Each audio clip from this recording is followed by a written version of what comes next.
16 नोव्हेंबरला मी राजीनामा दादांच्या ऑफिसला दिला होता। त्यावेळेला शिंदे, फडणवीस आणि दादांनी राजीनाम्याबाबत वाच्यता करण्यास मनाई केली होती असं स्पष्टीकरण भुजबळांनी राजीनाम्यावर दिलेलं आहे। मी 17 तारखेला अंबडला जाहीर सभेला जायच्या अगोदर माझा राजीनामा मुख्यमंत्र्यांच्या नावाने लिहून तो अजितदादांच्या ऑफिसमध्ये दिला।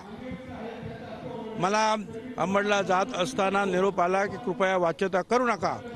मी अंबडमध्ये वाच्यता केली नाही।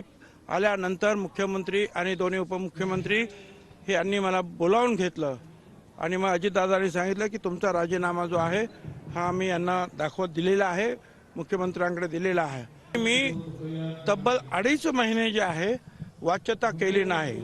त्याच्यामध्ये आता तुम्ही जे सांगितलं ते राऊत अमुक तमुक हे सगळे राजीनामा दे वेगवेगळ्या पक्षाचे लोक राजीनामा दे सांगत। शेवटी तर एकाने जर सांगितलं की याच्या कमरेत लाल घालून याला बाहेर काढा, त्याच्यानंतर मात्र मग मी जो शब्द त्यांना दिला होता की मी वाच्यता करणार नाही ती वाच्यता मी केली।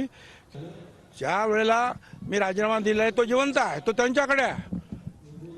त्यांचे लोक म्हणतात, तुम्ही आता संजय राऊत म्हणतात, तर कदाचित ते मंजूर करतील, तुमचं ऐकतील ते।